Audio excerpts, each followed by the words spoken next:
When Keanu Reeves casually ordered in flawless Italian, the entire restaurant froze in stunned silence. Only the young waitress answered him back, matching his Italian and turning the awkward hush into a quiet, magical connection. In that brief exchange, fame disappeared, and the whole room watched two strangers speak like old friends. The night the room went silent, I still remember the sound of the plates that night, the clatter and music mixing with the rain outside. If you listen carefully, you can almost hear the exact moment when the whole restaurant stopped breathing. By then, I was used to chaos. Trattoria La Fenice was never quiet, orders shouted across the kitchen, cutlery ringing on porcelain, tourists talking over each other in 10 different accents. I moved through it like a dancer who'd rehearsed the same steps 1,000 times. Smile, menu, water, specials, smile again. My feet hurt, my back hurt, but I needed the job more than I needed rest. My name is Elena, 24, waitress by night, film student in theory by day. In theory because the enrollment form still sat unfinished in a drawer at home, waiting for the money I didn't have and the courage I kept postponing. I knew every line to 100 movies, but I couldn't seem to write the first line of my own life. That night, I thought my biggest problem was a broken espresso machine and a table of drunk tourists. I had no idea the man who was about to sit down at table 9 would change everything. The dinner rush hit earlier than usual. A family from Madrid argued cheerfully over the last slice of pizza. Two businessmen from London waved impatiently for the check. In the corner, an older couple held hands over a shared tiramisu as if it were their last dessert on earth. I loved watching people like that, catching small stories in the middle of big noise. It made me feel less stuck, like the world was still moving and I might one day move with it. Then the door opened, and the air actually shifted. I felt it before I saw him. Conversation dropped by a small, almost invisible degree, like a dimmer switch being turned down. I looked up from the tray of wine glasses balanced in my hands, and there he was, tall, quiet, rain droplets still clinging to his hair, wearing a simple white jacket that somehow made him look both ordinary and impossible to ignore. For a half-second, my brain refused to match the face to the man. I'd seen him 100 times on screen, always in motion, always surrounded by gunfire or neon lights or heartbreak. But seeing him step into our cramped, cozy trattoria felt like watching a movie character walk out of the screen and into my shift. A soft gasp escaped one of the cooks near the pass. "I grave lui, I grave davvero lui." Is it him? Is it really him? My manager, Marco, froze with a stack of menus in his hand. His eyes lit up with pure calculation. "Ragazzi," he murmured to the staff, "that is Keanu Reeves. No one bother him, no photos, and that table is mine." The waiters groaned under their breath. A famous guest meant a good tip, a better story, maybe a selfie for Instagram if they were brave enough. But Marco had claimed the prize. I tried to pretend I didn't care, but my heart was beating too fast for that to be true. This was the man whose films I'd watched on a tiny second-hand laptop at 2 a.m. while everyone else slept. The actor people said was kind despite the madness around him. He walked in with a quiet sort of presence, nodding politely when someone recognized him but not encouraging it. No bodyguards, no noise, no "do you know who I am?" energy, just a man looking for dinner. He took a seat at table 9 by the window, placing his phone face down on the table like he didn't plan on touching it. Outside, the rain traced slow lines down the glass. Inside, half the restaurant pretended not to stare. I went back to work, even if my mind kept drifting toward that white jacket every 10 seconds. At table 3, a teenager whispered too loudly, "Mom, that's John Wick." At table 5, two local girls argued whether they should ask for an autograph. My job was to stay professional, but part of me was just another starstruck customer trying to act normal. In the kitchen, the stress level had already doubled. Marco wiped his hands on his apron, rehearsing lines under his breath in bad English. "Good evening, Mr. Keanu," he muttered. "Is an honor for us. What you like to drink? No, what would you like? Would." I bit back a smile. You could just speak Italian, he might understand. Marco shrugged. "He's American, they never speak Italian. I'll charm him with my, what is the word, hospitality." "Hospitality doesn't need an accent," I said quietly. but he was already gone, menus tucked under his arm like armor. I turned back to my tables, refilling glasses, delivering plates, apologizing for the espresso machine that now hissed and wheezed like it was dying. I tried to lose myself in the rhythm. Work, move, smile, don't stare at table 9. But my eyes kept wandering. He didn't act like other famous guests I'd seen in Rome. No barking orders, no demanding special treatment. He held the menu carefully, reading it line by line, sometimes glancing up to watch the rain. When a toddler at the next table dropped his fork and started crying, Keanu— yes, I had stopped calling him Mr. Reeves in my head. He was just Keanu now, bent down, picked it up, and handed it back with a small wave that made the kid giggle. That tiny gesture hit me harder than it should have. Kindness always does when your own life feels rough around the edges. The roughness in mine had names. My mother's hospital bills stacked like an uneven tower on the kitchen counter. My father's voice on the phone telling me again, "Elena, dreams don't pay rent." The message from the film school admissions office reminding me that the deadline for scholarships was in 8 days. I shoved it all down, the way I did every night, and carried a tray of steaming pasta past table 9, ignoring the itch in my chest to say something, anything. "How's my section?" Marco whispered as he passed me by, trying to sound casual. "Fine," I said. "He's reading the menu, breathing our air, using our chair." He elbowed me gently, grinning. "Jealous?" "A little," I admitted, "but don't worry, I'll survive." The night rushed on. Orders came and went. I tripped once, almost dropping a basket of bread, and laughed it off when the customers clapped sarcastically. The noise rose again, and the trattoria felt like itself. But underneath it all, there was a constant awareness that a movie star was eating with us like a regular person, and everyone was waiting for something. A moment. A story to tell later. It came sooner than I expected. I was at the bar, quickly filling tumblers with water, when I saw Marco approach table 9 with the confidence of a man stepping on stage. He straightened his collar, smoothed his hair, and walked over with a too bright smile. "Good evening, sir," he began in halting English. "Welcome to La Fenice. It's an honor for us to have you in our family restaurant." Keanu looked up, and his face crinkled into a warm smile that seemed to erase half the lines of stress from Marco's forehead. "Grazie," he said, "I gravan posto molto bello." "Thank you, it's a very beautiful place." Marco froze, the way a computer freezes when you open too many tabs at once. The words had been clear, fluid, and unmistakably Italian. Not perfect, maybe, but natural enough that my brain needed a second to rewrite its expectations. The restaurant sensed it, too. Conversations trailed off, leaving pockets of silence where voices had been. He kept going, his voice low but confident. "Mi chiamo Keanu, Felis di esser qui, cosa consiglia stasera?"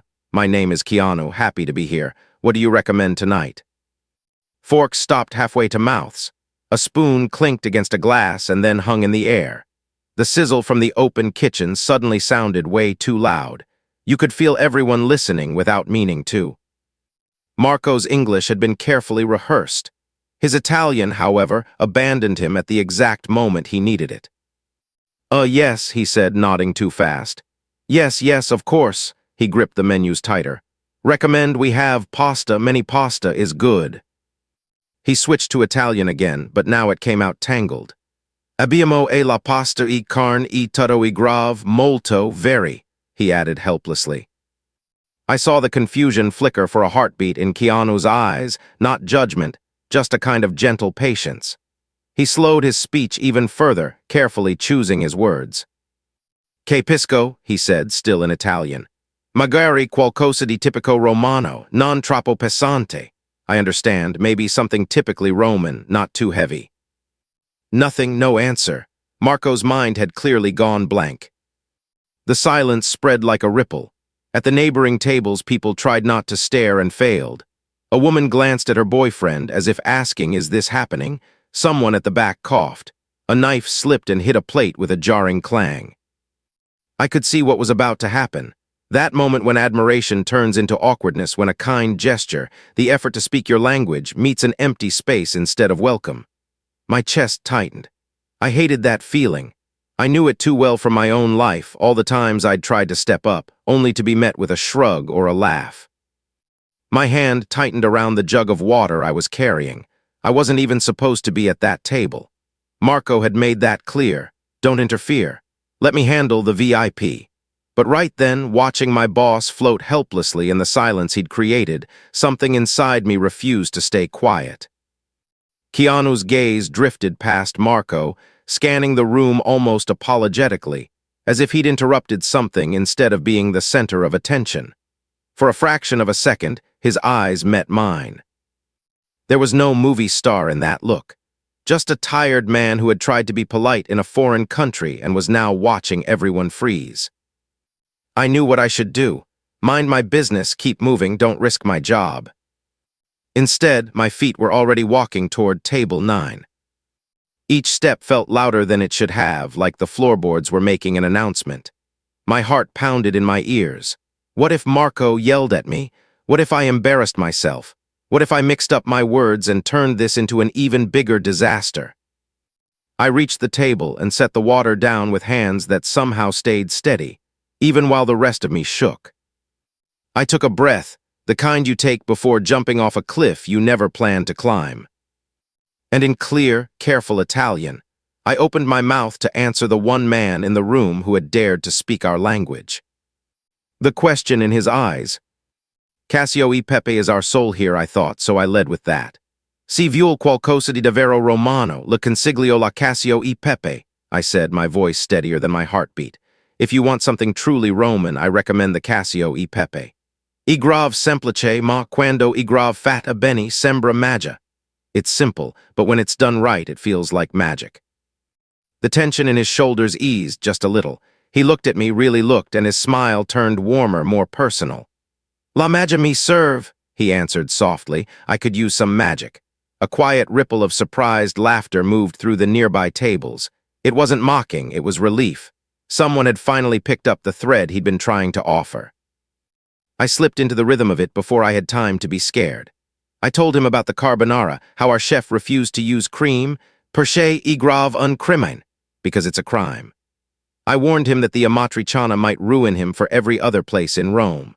The more I spoke, the more natural it felt, as if we were just two strangers in a small cafe instead of a waitress and a world-famous actor under 100 watchful eyes. He listened with that rare kind of attention people usually reserve for confessions and last goodbyes. When I finished listing the specials, he tilted his head. Il suo italiano è grave bellissimo, he said. Your Italian is beautiful. Then he caught himself and chuckled. Of course it is. You're Italian. I meant your English too.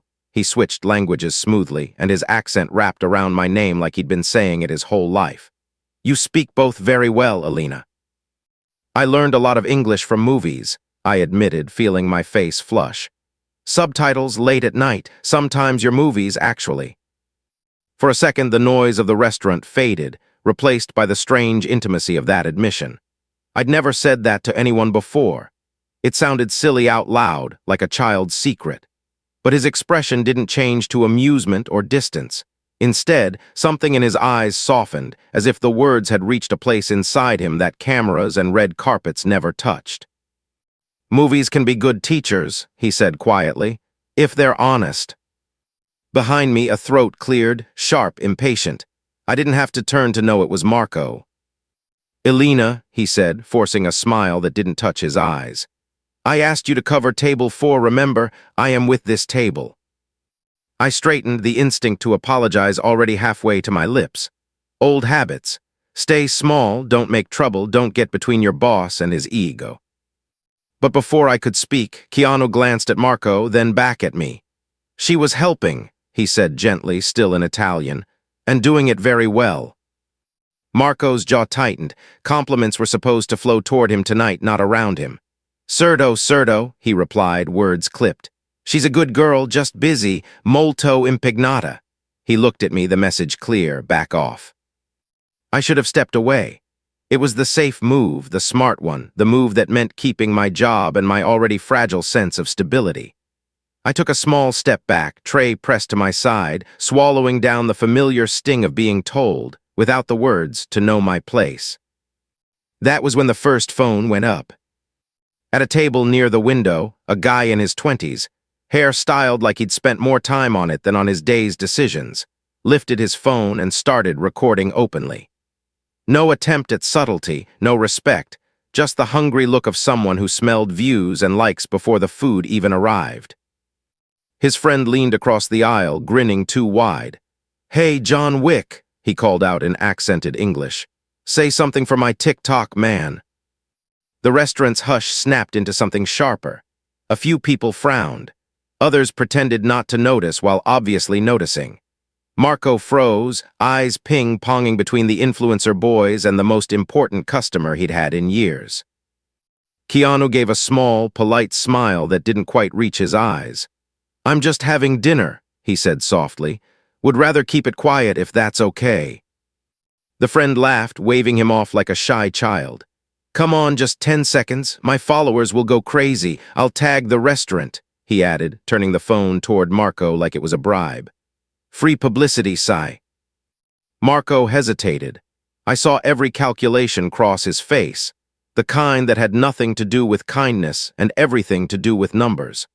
A viral video versus the comfort of a single guest, even if that guest had a name recognized on every continent. He opened his mouth, and I knew what was coming before he said it, some flexible little sentence that could be twisted later. Maybe just one, or if he doesn't mind, the kind of thing that lets you say you didn't really choose a side. Heat rose in my chest. My hands started to tremble, not from fear this time, but from a quiet anger I rarely let surface. I thought of my mother who always told me, "Respect is a language, Elena. If someone speaks it to you, answer back in the same language." Tonight, a guest had spoken respect to us, in our tongue, in our country, and the first answer we were about to give was to treat him like a spectacle. Before Marco could say a word, my body moved on its own. I stepped between the phone and the table, not aggressively, just firmly enough that the screen now captured my apron instead of his face. The influencer blinked, annoyed. "Scusa," I said, keeping my voice calm, my Italian crisp. "He asked for privacy. We try to respect that here." His irritation sharpened. "Who are you, the bodyguard?" he scoffed, switching to English so the whole room could hear. "Relax, we're just having fun." "I know," I replied, still soft, but unwilling to bend. "You can have fun without putting someone on display when they clearly don't want it." His friend muttered something under his breath that I chose not to translate. At the edge of my vision, I saw Marco's expression shift from panic to fury. "Elena," he hissed, "basta, you don't talk to customers like that, apologize." The word hit like a slap. Apologize, not to the man whose boundaries had just been ignored, but to the ones holding the camera. All my survival instincts screamed at me, "Say you're sorry. Laugh it off. Don't be the reason you can't pay for your mother's medicine next month. Courage is expensive when your bank account is empty." I sucked in a breath, feeling dozens of eyes on my back. The room balanced on a knife's edge between drama and dinner. My throat tightened.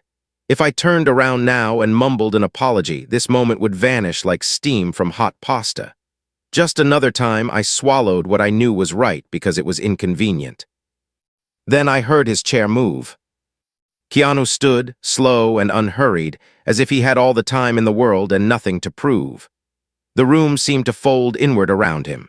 He stepped closer, not to his fans, not to Marco, but to me, close enough that I could see the faint, tired lines at the corners of his eyes. He looked at the guys with the phone, calm but unshakable. "She's right," he said, his voice low, carrying further than raised voices ever do. "Please don't film staff or me without asking. We're all just people trying to do our jobs or eat dinner." The influencer scoffed again, but his bravado cracked a little under the quiet certainty in those words.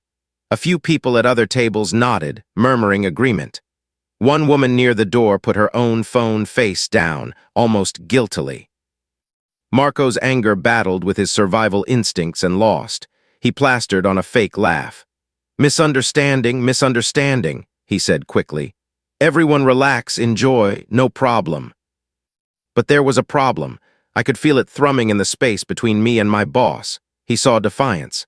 I felt something different inside myself, something raw and terrifying and new. The realization that maybe I didn't have to be small to be safe. Keanu turned his head toward me, and for a moment the restaurant, the phones, the bills waiting at home, all of it blurred. "Thank you," he said quietly, switching back to Italian, "per avermi difeso," for defending me. The words landed somewhere deep in my chest, in a place that had been starving for validation for longer than I cared to admit. No one had ever thanked me for speaking up before. Usually, I was thanked for staying quiet. I swallowed, suddenly aware of how close we were standing. "I was just doing my job," I managed. He studied me for a heartbeat longer, his gaze searching, thoughtful, almost curious. Then, in English this time, he asked a question he had no reason to ask, a question that sliced right through the mask I wore every night along with my apron. "Is this really what you want to be doing, Elena?" he said softly. "Or is there something else you're meant for?" My mouth went dry. The tray in my hand felt too heavy. Behind me, I could almost feel Marco's glare drilling into the back of my neck. I opened my lips to answer. To lie or to tell the truth, I still didn't know. And at that exact second, a crash exploded from the kitchen, followed by a shout of pain and the hiss of something hitting open flame. The lights flickered once. Someone screamed. And just like that, the quiet, fragile conversation between us shattered into chaos.